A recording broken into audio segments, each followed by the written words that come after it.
I'm talking with Bob Guimarin, who's CEO of Fornetix. Welcome, Bob. Thank you, Richard. So, brand new company. Start us at the top. Well, What do you do? Well, we're in a cybersecurity space that's a little different than most folks. Most cybersecurity is in the perimeter access, routers and firewalls and IPSs, and we lead a group of folks who've done high-end cryptographic key management systems, and we've been really underground for the last 18 months, and we're coming out this week at RSA, and I'm grateful to be here. The key management structure is considered one of the more complicated aspects and always been for a number of decades. Encryption keys, all that is pretty standard in how it delivers. Routers and IDSs and IPSs, they protect the perimeter for where things are going, keeping the bad guys out. Encryption keys and encryption and de-encryption allows you to protect the data. What's occurring in today's world is there's more and more need for securing the data itself. There will always be a need for perimeter-based security. But if you're going to need wholesale encryption and management of data when it's at rest or in transit, and you start doing into the tens of thousands, hundreds of thousands, and even to the millions when you think about the Internet of Things, then managing all those keys really gets to be the most cumbersome part. So we hope to bring a sense of automation, optimization, and then we add the human operational aspect of who should have the key, where should they have the key, when should they have the key. So in effect, we're applying the principles of identity management and policy management within the orchestration of those keys, hence key orchestration is our flagship product name. So we're at RSA, a conference originally created to talk about encryption and PKI. Didn't we fix all these things 2 decades ago? It's not necessarily always fixed. There's always a new boundary to cross, and PKI systems have been around for 35 plus years. The difference has been is the scale at which we're now using them. And one of the things that the bad guys, or the hackers, if you will, they don't really go after the encryption itself to try to break that. It's too cumbersome. They're strong. They go after the keys. So even the namesake of this particular conference had a unfortunate event where their keys were compromised. And if your encryption keys are compromised, the bad guys get in and you don't even know they were there. So what we look to do is to take what has, in the past, people have been reticent to change keys because it was too complicated. So you would have hard-coded keys and devices that may last for 10 years, or they wouldn't want to change a number of keys except every 2 or 3 years, and they would wait till after they were breached and said, oh, we better change all the keys now. Well, we've removed all that barrier of time and operational complexity, so now you can change a key in a moment's notice. Not every year, every month, every hour, every day, every time it's accessed, and have that done programmatically in an automated way without having a cadre of really high-end security, crypto, IT administrators. So we hope to bring down the complexity, add policy and thoughtful processes to reduce the time it takes to do that. And by doing that, we think we're going to enable the use of, still use PKI keys, certificates of 509 for e-certificates, whether it's an OT&K key, whether it's a symmetric key or a split key, managing all these things as an orchestrator to deliver them without necessarily disrupting the actual key mechanisms themselves, we think is a great value. And what are the use cases that will probably be the early adapters of what you're offering? Well, we really segment those, Richard, by 2 categories. One is the devices, if you will, the storage devices, hard drives. That's been around for a while, but there really needs to scale to large numbers of those hard drives, and in a way that's a lot easier for the end user to do. Not only the large cloud vendors or the data center vendors who rack and stack hundreds, if not millions of these, but the individual user who gets them in their situation. So we're looking at storage as an early adopter. The other one is mobile. We all carry our phones around and our tablets. We have more and more sensitive information, and within each one of those, there's a key to manage the device, a key for the communications, and hopefully there should be a key for almost every new application you have on there. So we think by orchestrating the policy and the identity in a very fast and efficient manner, we're going to be able to extend that into the mobile environment. Our background comes in over the air, providing one-off cryptographic key management systems for sensitive satellite systems was where a lot of our engineers come from. And we look at that as a continuation. The other segment we look at are the highly regulated industries like healthcare, biopharma, finance, where the loss of that critical data has very significant consequences, regulatory fines and that sort of thing. And I was on a program last week, and a large insurer said cyber insurance for the Fortune 500, 40% of them have cyber insurance today. And unfortunately, the cyber insurance is, what do you do after you've been attacked? So we hope to see a value to deliver to that industry things that will protect the data even when they're hacked. It's no longer a question if we get hacked, it's when you're going to get hacked and how bad is it going to be. Now, the use of encryption everywhere will take some time. It's been around, I've been doing it for almost 40 years. Mm-hmm. And it's more than digital rights management. It's more of protection and usage, not only of the identity, but the data itself. So if it inadvertently or on purpose gets into someone else's hands, they're not going to be able to see it. What's the underlying protocols, standards that you're applying? Well, we're here at RSA, and we've been working with the OASIS Key Management Interoperability Protocol Group. We have 2 members, and we chair one of the security attributes for that. And we're showcasing this week our key orchestration's implementation of the KMIP server and the KMIP client, which what KMIP does is allows one server to communicate to multiple vendors in products out there. So up until today's world, if you bought a storage product for vendor A, you typically had to have vendor A's key management system. Then you bought a storage product for vendor B, you had to have vendor B's key management system. And you ended up getting locked into the price and the function, not necessarily on the best storage product, but on the key management system you had.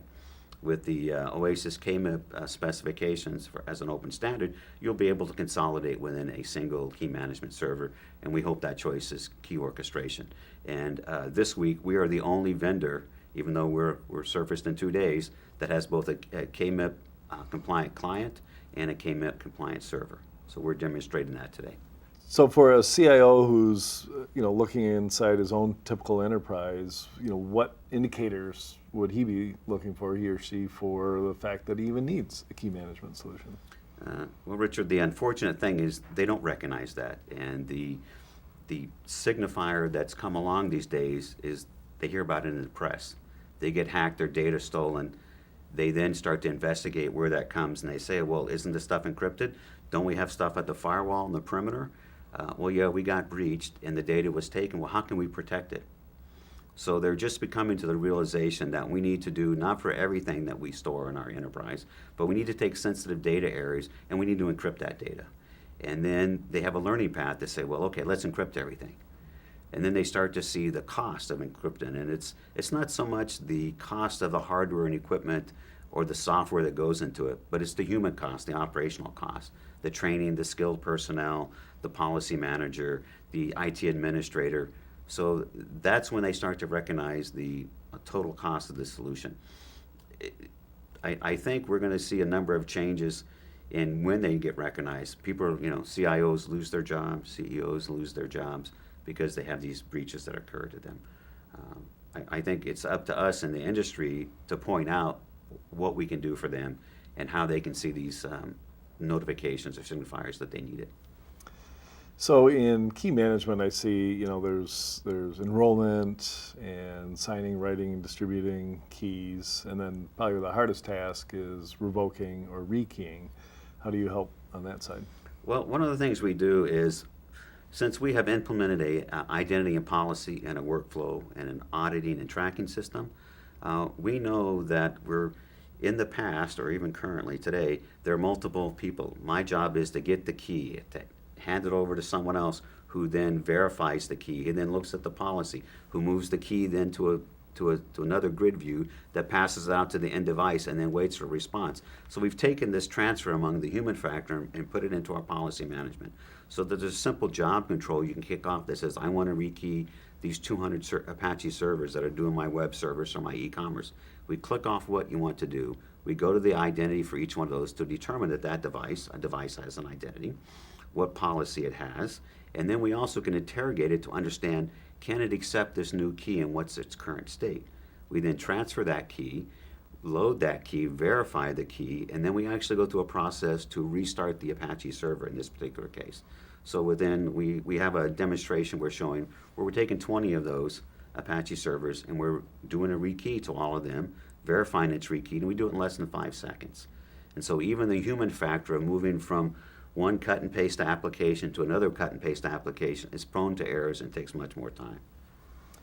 So I can see that pushing the envelope on those in very secure environments who in the past have relied on static keys that stick around for a long time, but you dramatically would increase the cost for an attacker if you're changing the keys often. Right. They'd have to steal them over and over or crack them over and over. Yeah, I think we've seen a shift in the last 18 months. 2 years ago, it was harvest and reap. So they would spend 6 months harvesting all this critical information, and then they would wait till the biggest financial period for the United States before Christmas, and they would reap their gains. Now the posture and the awareness is they're reaping at the same, they harvest today and they reap the next month. So we think you can set forth a policy that says, I'm an ATM or I'm a critical resource. I want to rekey that every day or every hour, whatever the cost may be. And you also, when you hear an event, we see a number of changes going on even today. And in that it's kind of like the wildebeest. You know, the weakest one gets fed off and the rest of the herd realizes that someone's been picked off, and so they now know how to run. So you see a lot of cloud systems that are taking the classic information of an attack, which is very good, and spreading it to everybody so they can put signatures on and find ways to prevent at the perimeter. But there's a sacrificial lamb that went in there, and then someone else gets hit. So we hope the industry starts to look at where can we really put cryptography and encryption to the data and kinds of things. We know over time these two types of cybersecurity measures will blend in together, and hopefully will give a much better disincentive to a hacker to spend all that time, get to the data, and then realize he can't see it or use it. Mm-hmm. It seems like you've got a great opportunity to work with a lot of partners who already have something that could leverage key orchestration on top of that. Is that your go-to-market strategy? Yeah, when we look at the way it's delivered, as a key manager, we have the capability to create and store keys and to store them in a hardened environment. But at the same time, we realize we're not a forklift replacement kind of solution. We know that time will take for a migration to new technologies. You can't discard things that are out there today. So we work in conjunction with a number of the major players who provide key management systems today, but need the extra automation and policy in the way that we can respond to their end devices for their customers. So we've worked and partnered with them for the delivery. And we also realize that the lack of skilled personnel in the world, I heard a number last week that just in the cybersecurity and security administration, we're 1 million people short, and that's growing every day. So you need to do the things that allow the people to make the decisions for what they're doing and not have to know all the intricate command line scripts and things to affect the security that they need. Yeah, you really have to automate the task to the point where you don't need to be a security expert or a crypto expert in order to get it done. Is the next step for you then, you're launching today, so it's go to market, start getting the most critical customers, probably people who have been breached fairly recently? Yeah, so we kind of have two sets. One, we're pursuing down the path of the devices, the storage, the mobile, and some of those. And we're pursuing some of the folks who are in those highly regulated sorts of industry. And we've had a number of early evaluations providing that, and we expect over the I tell the guys that we have, startups are interesting things. We all love this big vision of where we're going to go and the pot of gold at the end, but you got to look down to what you're doing every day. So we look in the next 2 quarters for what we're building and doing, and then we let the vision always keep us on track. So we're expected to enter some early field trials with a number of customers, both in the devices that we support, some of the big players who are out there today to work in partnership programs with them. And then our next big event will be in June in Detroit. We're going to the telematics conference there because we think connected cars and the ability to apply encryption and key management in that industry is really needed. So, what about the defense industry, which is a topic of interest to me because as you dig into it, you find out all these weapons platforms have pretty hard-coded keys. They're really hard to change. yeah. And when they change them, they could break the communication channel, so they actually can't communicate with them. Right. Well, it, you may have a little awareness on kind of we come out of the Beltway in DC, and we have 16 people in the company, 14 engineers, and 80% of those engineers have top secret clearances who've been doing classified development and cybersecurity, key management being part of that. And so we're going to continue that amount of effort. We are actually on a number of government programs that we've been certified. They're very excited, if you will, to have the kind of robust key management and cryptography, security, DNA built into a company that's providing a commercial off-the-shelf product. So you're going to see some things come out in the next few months for that. We do a small exhibit for a project we did about a year ago, which was actually the beginning of where we came with this commercial. We were asked to do a project, the team was asked to do a project to manage secure satellite systems. And in the prior instance, which still continues today, it took a handheld device plugged into each of the locations around the globe, took around 3 weeks to do, and 48 hours of processing time to do. So the team built a module that could remotely go over the air with secure over-the-air communications protocol, communicate to the satellite transponders, manage, discover those keys, understand if they could handle a 24-bit or 48-bit key, make sure it was the right key for that device of when it was installed maybe 10 years ago. Find all those keys, distribute the key, reload the satellite controller so it would come back online, and they processed all of that in less than 30 minutes. So the aha moment went off at the Space Missile Command Center, and the team said, wow, there might be something to this key management, automation, optimization. And that's when I started getting involved with them. Again, I'd worked with them a number of years back. And we built the concept of queue orchestration and been running heads down ever since. And conversely to the government, liking the fact that it's a commercially developed product, the commercial buyers are going to love the fact that it's got the legacy of working with really secure systems, or systems that needed that security and reliability. Yeah, we have to change our terminology, We can't start doing things like force multipliers and mission management control-centric kinds of things. Yeah. The commercial world goes, huh? What? Right. So, so great. So you're launching with KMIP-enabled client server-side, ability to orchestrate key creation, deployment, revocation, rekeying. What's next? Does that take you deeper into the application security side? Yeah, one of the, I've made a few comments about identity and policy, and to really, have encryption as a technique, not just a digital rights management, protection of some data, so you can charge someone for, what they're buying for it. But if you really want it to be ubiquitous and used out there, you got to make it fun for people. You got to make it easy, and you got to make it really simple to be safe. And so we're looking at it, and to do that, you need to start adding attributes to it. You need to bring the world of who's using the key, what is it they're going to be using on, where are they using it, and when are they going to be using it. So in those attributes are some of the contributions we've been putting to the KMIP Technical Committee. We think that by adding those things there, we're going to cross this barrier that has stopped encryption from being really mass market and mass use. And so we kind of call that the attribute barrier.